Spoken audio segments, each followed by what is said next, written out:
welcome back to the channel. Today we're going to review the Tesla Model 3 after 10,000 miles. More than that. Plus More miles. than that.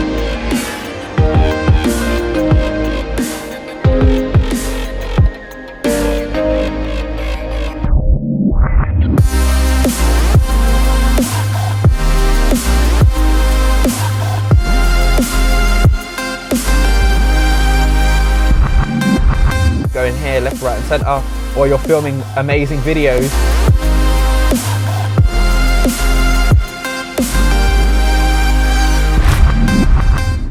So electric vehicles are taking over, especially in 2021 with the Model 3 by Tesla. They've kind of just crept up everywhere, haven't they? And When did it actually come out?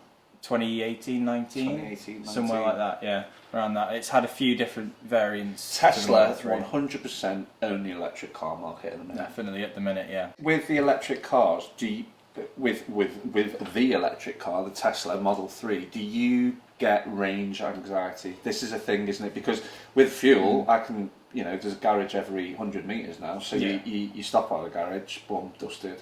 On the motorway, I think it's every 25 miles you get a service station. Yeah. You, on the other hand, I can stop anywhere. Yeah. But you, on the other hand, can't stop everywhere with a Tesla, can you? Yeah, I mean, there's more charging stations in the UK now than petrol stations. Okay. Not that that means much to me, because the Tesla supercharger stations are way different to the other ones. Like, you've got, rapid chargers and stuff, but Tesla's the one you want to use because it gets you like 172 miles, like within 15-20 minutes. Yeah. So you can charge it quite a lot. At first, the range anxiety was really bad for me. So you've gone from, say, 80% to 60% on the journey. How low do you go before you start, before it starts getting a bit messy downstairs? I mean, luckily with the computer that's in there, I can just put navigate and it'll route me through with a charger, on the way if I need it. And then there's phone apps and stuff you can use, but I don't like to go underneath 20%. I like to stay between 20 and 30%, just so it's a bit of a buffer. So just so you guys know, I've never owned an electric car, and I will do in the future. 100%, I will own an electric car in the future because I love the technology behind it. But I don't know anything about electric cars really. You might be thinking, well, John, you've probably driven that car before. Yeah, I have driven the car before, and there is points that I like and dislike, which I'm going to say, but I haven't lived with it. It's just getting used to it. I have to ask you questions, and I have to make sure that I understand what's going on if we're going to review it. So there we go. It's the best way to describe it is going from a flip phone to a smartphone, and that's the adjustments in life, I'd say, with it. You get a lot of tech and stuff, and it's really smart, and a change of lifestyle makes everything easier, but I just have to charge it maybe 10 times a day. Yeah. Do you know what I mean? I get stressed out. I get stressed out on my phone. Granted, I haven't been using it a lot lately, so I've calmed down on the battery, and the battery lasts me probably a day and a half, 2 days now. So with a car, I couldn't imagine. Yeah, it's different. I mean, especially with the Model 3, it was such a leap in technology. So Tesla do 3 models of the Model 3. So you've got the standard range, you've got the long range, all-wheel drive, and you've got the performance, which is, a mixture of the two. So for the purposes of this review, we've got the long range and the short range. So what's the difference in range? As in, so the short range does how many miles? I mean, it's, give or take, but between 200 and 250 miles. And then the long range? And the long range is between 300 and 350. So it says. But obviously, take what you want from the manufacturer. That's best case scenario always. So that's the best. That's the longest. So say it's 300 range for the long range. Sorry, 300 miles for the long range, and 250 for the short range at the very, very best. Yeah. What factors? Why does it differ so much? Is it everything in the cars using the electricity, like the air conditioning and everything else? Is that everything's using electricity, and when you've got all that turned on, that's when the range also can decrease? There's that, and then there's weather, there's how you drive it. It works the same as a petrol car would. If you want to start flooring it, it doesn't mean you're still going to have 350 miles. You're going to destroy your range. If it's cold out there, you're using your AC and your heated seats and everything. So it's going to now, what I your do range. what I'm going to say straight away is what I do like you're saying about your heated seats and all that. But I love the way you can turn your car on. Yeah, so that's honestly one of the selling points for me outright. That was because the Tesla doesn't come with a key fob or anything like that. So when you buy the Model 3, you get 2 of these bad boys. You get 2 key cards, which you tap on the side of the car to open it. The rest is all done on your phone or with a keypad. But there's an app on your phone. You click that, it opens up, and then you can literally just turn your heating on, your heated seats and everything. So if you're in bed ready to go in the morning, your car's nice and warm beforehand, or you can defrost it, etc. It's got cameras all around the car as well, hasn't it? Yeah, yeah. So and there's a thing called Sentry Mode. So there's a few little things that I know about Tesla that I've picked up on watching reviews and being in Sam's car. That it's like the little things that I like, the comforts, should I say? Yeah. So like Sentry Mode is really cool. I really like Sentry Mode. So there's cameras all the way around the car, and it is a safety feature, isn't it, more than anything? But Sentry Mode is basically an alarm system. So when you get out of the car, you go for a walk, do whatever you want, but the car goes into Sentry Mode, and all the cameras come on, and if anyone comes near your car, they're basically filmed, aren't they? So if someone's trying to rob your car, you've got them on film straight away. And it's on your phone. Yeah, it'll tell you on your phone if there's something happened, or if people walk too close, your lights will flash, something will pop up on the screen because it's a giant big iPad looking screen, and it'll say you are being watched, and there's a big red vicious eye there just looking at you, and it's really off-putting. So in terms of safety, it is amazing. So you've got everything recorded as long as you put a hard drive in there. Yeah.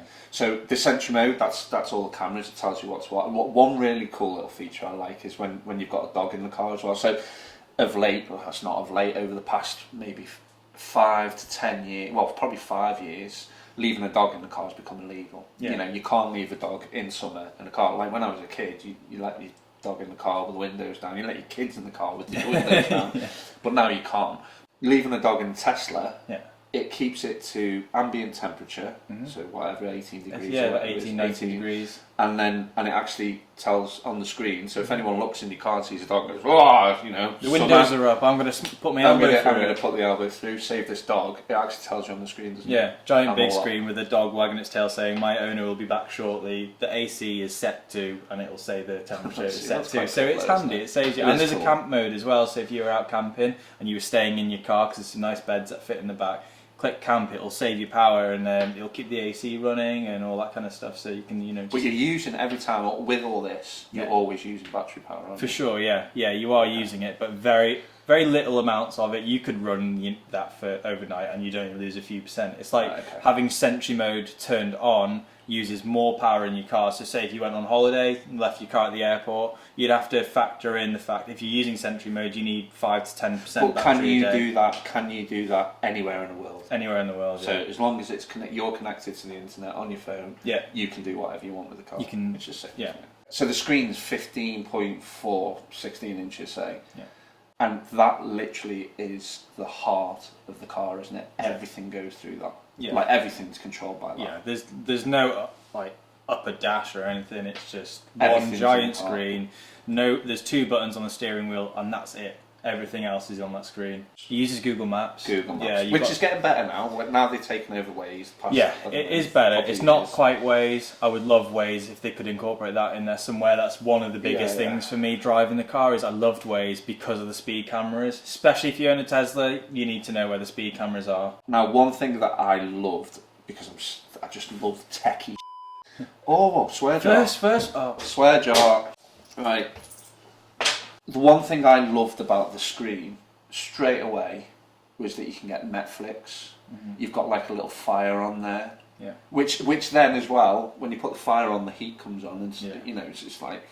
I definitely didn't fall asleep going to the chippy with that on. It's like, can you have the fire on when you're driving? No, it's just so the screen completely just goes to driving mode, and you can't get Netflix, and you can't do any of that. No. You can summon your car. You can summon your car from your phone. Oh, so like if you're in a really tight car spec and you can't open the doors, you can just go. You could drive it forward or back, or say if you've been instead of getting through the back seat and slamming through to the front and everything else, all the passenger door. Yeah. Or what you could do is, hold your phone up and then say drive to me or summon to me, and if you were like waiting by the shop, then your car will come out of this car spec and come pick you up. So we need to go through McDonald's drive-through. Yeah. And do a drive-through summon. That'd be ace. It's hellishly slow. I've got some video footage of it. It takes forever if it's a bit confused, but still cool feature nonetheless. Cool. What would you pay £3,500? Absolutely not. No. Well, put it this way: in the past 3 weeks, we've done 3 different jobs. Yeah. I've spent 200 quid on petrol on diesel. Yeah. Okay. I'd probably say I've spent maybe 15-20 pounds on electric. And 10 quid for your thing, so that's 30 quid. So it says it all, doesn't it? Yeah. I've spent 200 quid on my car. You spent at the very, very most 50 quid on yours for doing exactly the same mileage and distance and everything else. Yeah, that's it. It's sort of no-brainer, isn't it? Really. From the screen, you've got all these nice little comforts and everything. What else is comfy about the car? I've got to say, it's definitely one of the most comfortable cars I've sat in. Only the seats are really well designed. The leather's nice. It's not. It's vegan leather though. Exactly, it's vegan leather. But they just they cushion you really well. My lower back started to hurt when I was driving the van quite a lot and the Audi. Yeah, you sit I don't know. It just wasn't comfortable for me on long journeys. But this I have no problems driving for long periods of time. I also like stopping for coffees and stuff. So the whole electric thing works for me. So coming to the stopping bit of it, like I know you say it's comfy, and it is a really comfy car. Like the whole experience of getting into a Tesla is comfy. It's very minimalist. There's not much going on. For a driving point of view and a safety point of view, there's not many things in there to distract the eye. You've literally got your screen. That's it. But then, from a comfort point of view, from the passenger side, and someone who doesn't own a Tesla, I think it's a really comfy car, especially on a long journey. Yeah, it is a really comfy car. I think what helps with the comfort is the fact there's very little noise. Like you can have a conversation at 80 miles an hour. Sorry, at 70 miles an hour because I don't speak. But you can hear each other and you don't have to raise your voice. Yeah. Like you can just talk normally. Different cars will show different sort of inner workings and like sound noise. Yeah. Like mine's really quiet. Yeah, it is. Yeah. Like mine's really quiet. Yours is better sealed than mine is because when I'm driving quicker, like a lot of people say how noisy it is in a Tesla, but you do notice it at higher speeds, like the wind, like as if there's a window open slightly, especially on my driver's side. I don't know if that's something to do with my car, but your car is quieter. Oh, my car is so quiet. It has the engine rumbles. When I got in, so my first experience of a Tesla, I got in, great, comfort, screen, wow. Then I drove it and put my foot down, and I'm not putting any more money down, but I want to swear, it just went like it flies. Yeah. Like so much that it sucks your stomach in. Yeah, it's weird. Like being on a roller coaster, isn't it? Yeah, it's like being down at Thorpe Park on whatever that speedy one is, but it goes 0 to 60 and God knows on it, but your stomach just goes, that was amazing. But then I took my foot off the accelerator, didn't even touch the brake, and then the regen braking kicks in, doesn't it? Yeah, that is optional. You can turn off the regen braking, so you can just use your brake. But what the regen braking is you have a motor pushing the wheels forward, and then you have another motor which reverses. So when you take your foot off, the motor goes backwards and then starts putting power back into the battery, which slows your car down. It's the best way to brake an electric car. But why wouldn't you? Like if you're going to have an electric car, if you can put energy back into it. Yeah. The other big thing I noticed was actually when I was sitting in the back. Because it's got I think it's the prop shaft, it's completely flat floor, isn't it, in the back? Which was really weird. I think just being around cars for now, me, 40 years, every car I've ever seen's had the prop shaft. Yeah, and it makes sitting in the back quite difficult. Like, not for 2 people, it's fine, but that third person in the middle is always you've always got your knees in your ears, sort of thing. If you're the big lad in the back, and you have to sit in the middle because there's 2 other oafs next to you. But in the Tesla, you've got leg space. Yeah, all the way across, like three. Yeah. So. Not just leg space. You've got heated seats, including the middle seat at the back. You don't get that in every range, do you? No, you only get it in the performance and the long range. You don't get it in the standard range. You can buy it as an upgrade. What else makes the Tesla as, like, in your eyes, great? Because it is. Like, you think it's great. I'm like on the. Yeah. I think being an electric car is great, but I'm like that about the Tesla. Yeah, I mean, it has its ups and downs. Like, I'm going to give you one really good point, which is it makes life really easy if you're planned, and it's comfort. It's just simple. There's one major thing I hate about the Teslas, and that's the phantom braking. It's known in the Tesla industry, like, so what is phantom braking is when the car will literally just plant its brakes on instantly when you're driving. And anywhere. Anywhere. But why does it do that? No one really knows. Like, there's lots of confusion about it online. Safety. I've heard rumours and on the forums and stuff that phantom braking is down to the fact that there's a camera in your rear view mirror and it looks at you as the driver and the passenger, and it can tell if you're falling asleep, basically, or your eyes are tired. It was, I think you were changing lanes, Yeah. and it suddenly just broke, like Yeah. the back end of your car just went like this. Yeah. On this particular incident, I was driving with enhanced autopilot. Autopilot and enhanced is exactly the same, apart from its added features. I was driving down a dual carriageway following a lorry, put my indicator up to move right and change lanes and let the car do it for me. And it went out to the right, but then as I was coming round a bend that was swooping round and then indicated left to come back into the slow lane, it freaked out and it just started shaking the wheel and put the brakes on. And at that point, you know, it's a cold night, the road's a bit slick and it's on a hill going down and it turns left. And yeah, nearly lost the back end of it, and it has nearly killed me a few times. Which It can't be good. It's not good. Like, you have to be aware of it if you're using cruise control and autopilot. Have your hands at least on the wheel or very close to it, because you have to anyway, but just be wary. Like, and if you can feel the car slowly start to brake, instantly give it some power and hold the power just for a few seconds and it'll go away. Like, Right, okay. just like, if you can kind of tell it's about to happen, you just have to give it a little bit so it doesn't just slam But the when it brakes does on. happen, it's a You shock. know about it. If I had family in the car and it did that, it's putting, you know, you're putting people. It's lives infuriating, at- because you're like, you're putting oh people's my lives God. at risk a little bit as well, there, aren't you? Yeah, So it's definitely. like- There's been moments with it that have been I wonder hairy, if but everyone has these sort of things though. It's they just do. you. Yeah, probably. Just you. There's enough on Google. You've anyway, got like let's weird put it that eyes way. that just put the car. Yeah, it's got dodgy eyes like this. So going on to the cruise control, it does have adaptive cruise control. I don't find it brilliant. When it comes to the normal cruise control, I find the distances are very unreliable. It has 360-degree radar, like it can see 160 meters in front, but when I'm going to overtake a car at 70 and they're doing 60 in the dual carriageway, the minute I pull out it brakes, or the second I go over the lines it brakes a little bit. And it's only just a little bit, but it's enough to just annoy me, so I'm like, oh my god, I just want to drive it without the cruise control. So I do quite often. What are the other downfalls, I suppose, of a Tesla? It's hard to pick out the bad bits because you are nitpicking a lot. I've had a great experience with it. I do think the sound system could be better. Okay. It is hyped to be one of the best sound systems in any car. It's not the best sound system. And it isn't. It, like, the clarity is phenomenal, and like you do hear everything in a soundtrack. You get into something like an Audi, you know, with the amazing sound systems they have. Like, I've got the Bose sound system in Yeah, there. Bose sound system And it's is insane. phenomenal, and you get in there and you can have the volume at like a mid-range, and it's enough. Companies like Audi have spent years on sound design with these people, and I feel like it's more hype than what it should be. It's still very good, but one thing they do, which I think is one of the best things about the car, is over-the-air software updates.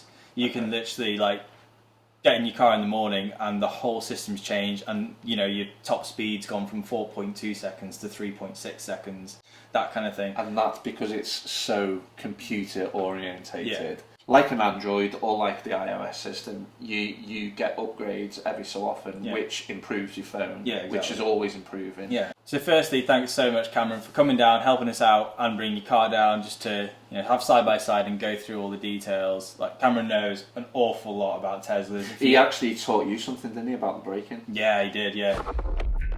Right, so now that we've looked at the long range, I'm going to be showing you around my standard range. I've had a couple of modifications and changes and tweaks and a couple of curbed alloys, but we won't go over that. But I'll focus over firstly what comes standard in this car, and then I'll go over the modifications. So first things, looking at it, it looks pretty identical to the long range. The only way you can really kind of tell the difference is when you come around the back for me, very dirty, Jesus, you get no decals. His one will probably say long range, and you don't get a spoiler as well. So it's quite a naked back. Yes, that's the only thing you can kind of tell from the outside, and there's quite a few little tweaks on the inside. A couple of things that you might not see, obviously because it's quite daytime, but this one doesn't come with ambient lighting, and that was another thing I really wish I got on my car, so I've kind of put my own in there. Yes, the ambient lighting, and I'm not even joking, this is pretty much it. It's lights that go here into your door bins because you need that. And it's lights that you get underneath the footwell so you can see where your feet go. I'm pretty good at self-awareness. I know where they go. But what I didn't notice until I started driving this car at night, it is absolutely pitch black in front of your hands when you're driving at night because there's obviously no heads-up display at the top. So yeah, that was quite interesting. So what I decided to do was, I don't know if you can kind of see it, you've got these lights that kind of go down the length of the dash, and it also goes down the center console. And one thing I'm very jealous about is you get heated seats in the back in a long range, but not all is lost. You can actually upgrade those from the car. So if you look at my screen here, if I turn the heating on, there's normally a little setting on the side that lets you know you can put heated seats on. I only get them in the front, not in the back, but that is something you can upgrade later. So premium connectivity, you get it for, I think, 30 days on the standard range, and on the long range, you get it for a whole year. At the time of recording this, knowing Tesla, that will probably change tomorrow. So one thing I've done is, on my phone, I've got unlimited data. So I didn't think there was a point for me to pay £10 a month when I've already got it on my phone. So what I actually do is, on my phone, I will turn on my mobile hotspot, and then what you do is, on the screen, every time, so I'm in park right now, it will connect to my phone. There we go. So it will connect to my phone now. So if you look on the screen, what you'll see is the typical Wi-Fi symbol. Now, as soon as I knock it into drive, that disappears. So what I have to do every time I get back into my car, put it back into park again. Every time I get back into my car, I have to go back onto here, wait for it to connect to my phone, and then I can start using my Spotify and all the extra features that come with premium connectivity.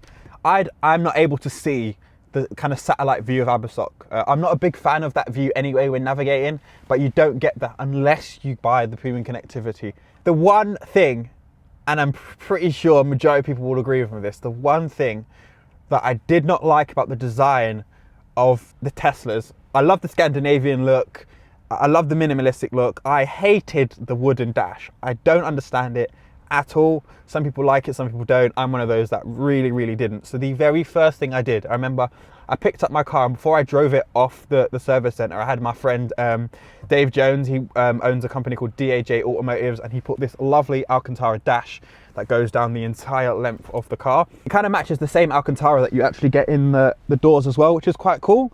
Then we had a bit too much fun. We got Alcantara at the dash, obviously Alcantara here. The entire roof got turned Alcantara, and honestly, it has completely changed the entire look of the interior of the car. It's like an all black, really stealth mode looking black edition thing, which I absolutely love. So he's done a great job. Another thing that a lot of modifications that people do, other than the wooden dash, most people get carbon fiber. I absolutely hated this here. This was like a shiny piano black, which looks great, but literally the first day I got it, you could see little mini scratches and fingerprints and all that jazz. What you'll notice as well is how this center console is completely been redesigned and changed from how Tesla do them now. They didn't like the fact that when people had to open this and shut it, people kept doing this. And if you look at the screen, the car eventually tells you close the lid gently, because everyone's a bit aggressive with it. So yeah, they've got rid of that now, made it a lot easier to use, but you can put your phones on this section here. This is all open on the new ones. On the old ones, you just get something like this. And again, another modification I did on this was I've got this as wireless charging mats that kind of sit underneath here. So I just chuck them down on there. So when they redesigned the new center console, it didn't really faze me because I've done all these modifications. I'm really glad that they've now put that into the center console design, because it makes it a lot easier. Don't have to spend all this money on modifications, not that they're expensive, but it's all done, it's all set, and it's a lot easier to use. So yeah, if you're looking at getting a Tesla, you've got it built in, whereas I've had to modify for it basically. So that's another cool feature. The long range is a great car, but I do think the long range is a better car than this one. I just didn't need it because I didn't do as many long distance journeys as I thought I would. That's changed. But yeah, so the standard range is for the bog standard everyday person who's just going to do it as a workers commute car, go on holidays once or twice a year, does a couple of long distance journeys maybe once a month. That's where the standard range kind of comes in. And when it comes to kind of deciding between the range, what I've always found in making that decision, and why I decided the standard range over the long range, was how long can your car go before it needs to stop, versus how long you can go before you need to stop for the toilet, to take the kids out of the car, for whatever reason. So the example I always use is I'll do here actually. So if you were to do a trip, right? So from Abersock downwards to Oxford, for example, a trip like that, most people will stop halfway for a coffee or a toilet break or just to stretch their legs. That is the average person. Me, I'm guaranteed to do that because I get bored halfway through. That's what I'm going to be doing. If you're someone who is going to need to get to Oxford without stopping, or you would like the opportunity to get there without stopping, get the long range. And then the performance car is phenomenal. It is the best car out of all three when you factor in the specs and stuff. But I would say the performance car is for someone who is actually into their performance. You buy a long range car and there's a feature you can go into your app. It's called upgrades, and there's a thing called performance boost, and that will boost your performance from, I think it's 4.2 to 3.5 seconds. It's quick. Do you need all-wheel drive? So the standard range is just rear-wheel drive, which means it's pushing all the power from the front. All-wheel drive means it's using 2 motors and it's 4 independent wheels. It does about 100 calculations per second per wheel. It's phenomenal. It is a great addition. But if you're living in quite a flat area or you feel quite confident in snowy conditions, then you'll be absolutely fine in the standard range. So I hope that's helped you kind of decide between standard, long range, see the kind of differences between the two. Like, comment, share, subscribe, smash that like button. I hope you've enjoyed the video. I'm Cameron. I hope you've enjoyed my car, and I'll see you in the next one. Would you recommend the Tesla? Personally, I would recommend a Tesla, only as long as you're cool with planning your journey and you understand it's still very new and there's things to be worked out. That's it, isn't it? Really, like it's a new technology. If you can, you've got to give Tesla its due. Yeah. It's a very, very new technology. I know Tesla have been around for a long, long time, but it's still evolving. Yeah. Like literally every car manufacturer at the minute now is rolling out an electric range. Yeah. But it's only happened in the past maybe 2 Yeah. years. And the Tesla have the whole charging network. Like it's there, it's pretty much it's like good, if you're going to buy an electric vehicle and you do a lot of miles, Tesla's the way to go, just for the fact that you can get to a supercharger pretty quickly. One of the other features I really liked when I got into the long range, or when I got into any Tesla, is the Google Maps shows you every charging system. Yeah. Now, I'm not sure if it does the same on other cars. You might have to have apps on your phone or something to do it. But that to me is perfect because you let the car plan it for you. You just have to think forward thinking. You've just got to go, okay, I've got to just plan what I'm doing, which is a good thing. Yeah, like a lot of people do use the third party like Ecotricity and Genie Point chargers. I've never used one of those. I've only used Tesla superchargers, and I do that just because it's easy. You can pull up and it charges you through your car, so you don't even have to put payment in. You just turn up, plug it in, charge for 20 minutes, half an hour, take it out, drive away. And what's sick about that is that 20 minutes you can sit just watch Netflix. Yeah, or play that little you can play racing games. You can connect a controller with the steering wheel. That was the seat. Oh, why didn't I even do this? So with the steering wheel and the brake and the accelerator, you can sit in a car park and like Mario Kart, really, isn't it? Yeah. You just drive. Like outside, it does look a little bit silly because your wheels you just see the wheels moving. Yeah. I wouldn't pick a Tesla. No, I think 2 years ago I would have bit your hand off for one. Yeah. And I probably would have tried to get, like, I'd never be able to afford an X, but I'd want to go for the bigger versions of it. Now there's other gameplays, isn't there? There's people now in the market, like Rivian, for instance, who are changing the game again. Yeah. Pickup trucks, electric pickup trucks with ranges of 500 miles, which, would you get range anxiety if you had 500 miles? Especially in the UK. Don't even get it in mind now. I genuinely am excited to see the future of electric cars because the possibilities and the tech behind electric cars is so cool. Yeah.